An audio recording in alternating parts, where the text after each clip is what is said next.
Hello everyone, welcome back to my channel. आज हम लोग शॉर्ट स्टोरी पढ़ने वाले हैं भोली बाय के Abbas.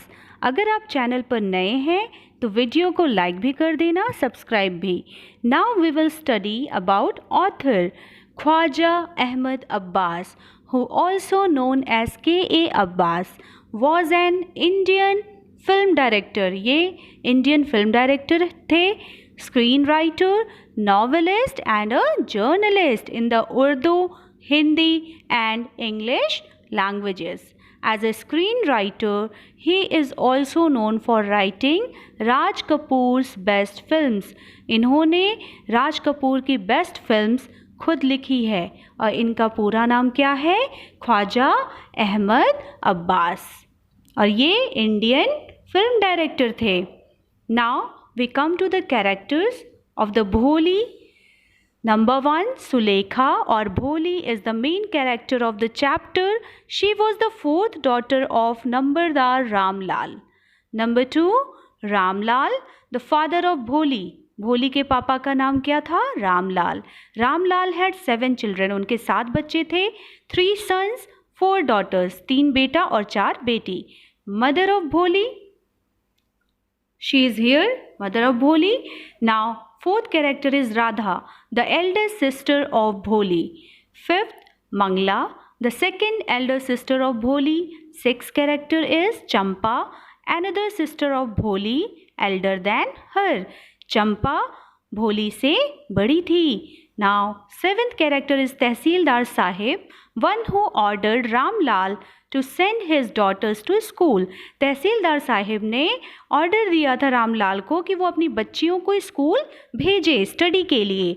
Now eighth character is the lady teacher, one who cooperated Bholi in every odd situation, जो हर डिफ़िकल्ट सिचुएशन में उसका साथ दी थी, lady teacher. Now ninth character is Bishambar Nath, one rich person of another village who was selected as the bridegroom for Bholi by her parents. Bishambar नाथ एक rich धनी व्यक्ति था, दूसरे गांव का, जिसे सेलेक्ट किया गया था भोली के दूल्हे के रूप में उसके पेरेंट्स के द्वारा। अब हम लोग भोली के बारे में डिटेल में पढ़ेंगे। A simpleton, a fullest person easily tricked by others, fell of the cot and perhaps damage some part of brain.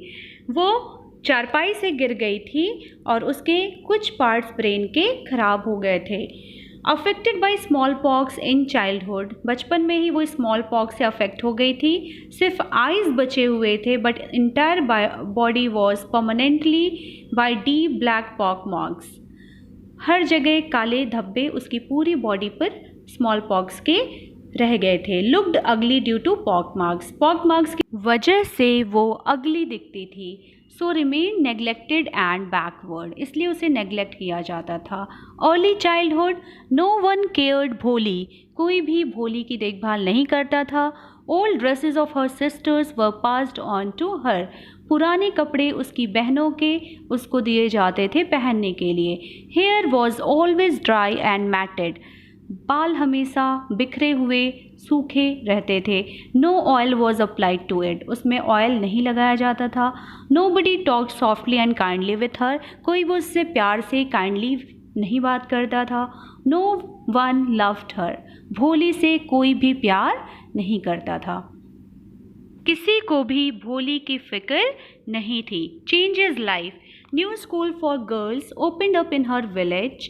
Tehsildar force Ramlal to send his daughters to school, नया स्कूल गांव में खुला गर्ल्स के लिए। तहसीलदार ने force किया रामलाल को कि वो अपनी बेटियों को स्कूल भेजे, लेकिन रामलाल की जो पत्नी थी, वाइफ थी, उन्होंने मना कर दिया।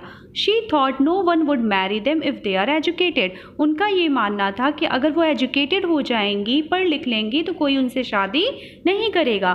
दे decide to send Bholi to school thinking no one would be marrying her anyway. Bholi was sent to school. School better than home? Yes. Teacher was very kind and generous. भोली की जो टीचर थी वो बहुत ही पोलाइट थी, kind थी। Her voice was soft, उनकी आवाज़ बहुत मीठी थी। She gave भोली a new picture book. उन्होंने भोली को एक न्यू पिक्चर बुक दिया।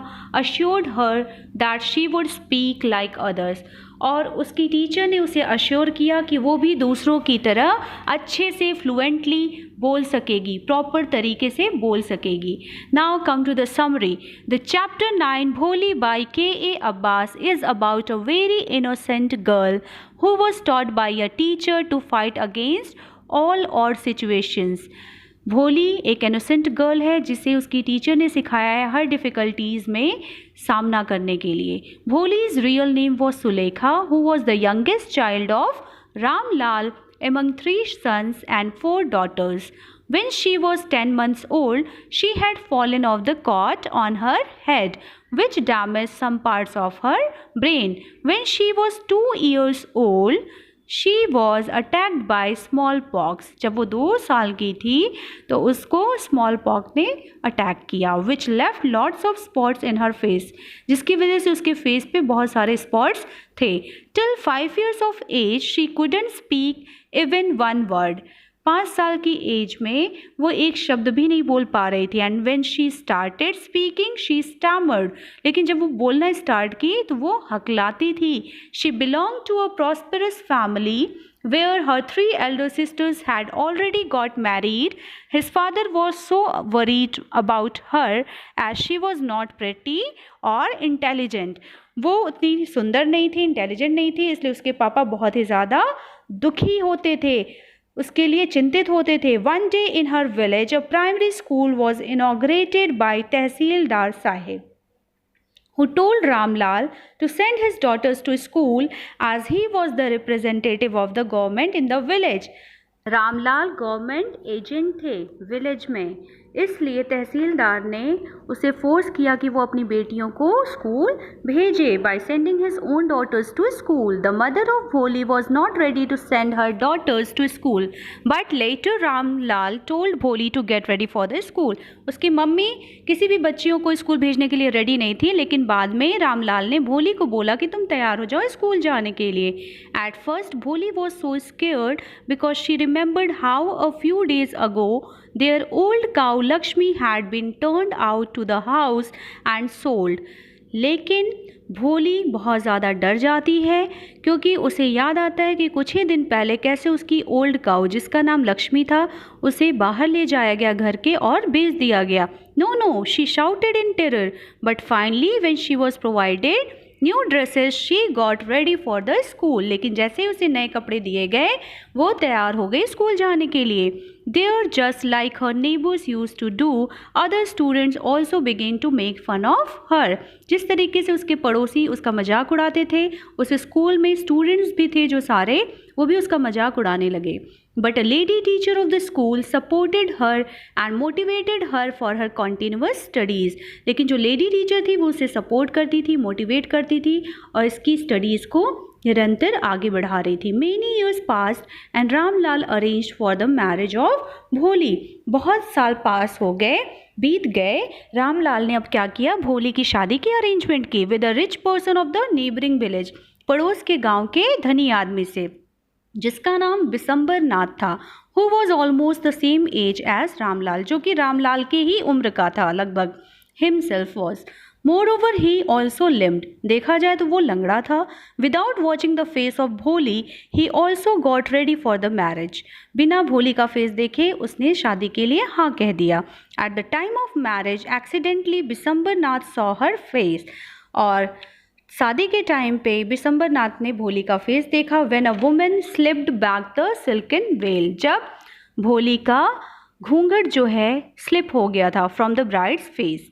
And when the bridegroom was lifting the garland, जब ब्राइडग्रूम दूल्हा माला पहनाने जा रहा था तभी उसका घूंघट हट गया था। After watching her face Bisambar Nath began to force Ramlal for the dowry of rupees 5000 or else they would return back without marriage।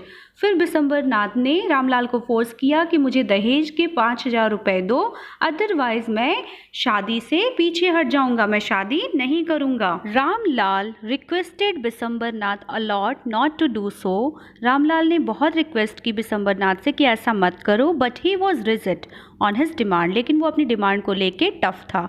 When somehow Ramlal arranged the amount, जब किसी तरीके से रामलाल ने अमाउंट को अरेंजमेंट किया, भोली started speaking and finally she rejected the marriage, भोली ने बोलना स्टार्ट किया और उसने शादी के लिए मना कर दिया। She was told a bad girl and a shameless girl by all the villagers there, उसको सारे गांव वालों ने बुरी लड़की, शेमलेस गर्ल, बेशर्म लड़की कहा। And Bishambar Nath return from there without marriage, और बिशंबर नाथ को वापस वहाँ से जाना पड़ा। बट भोली डिडंट केयर अबाउट एनीथिंग, लेकिन भोली इन सब बारे में बिल्कुल भी केयर नहीं करती है।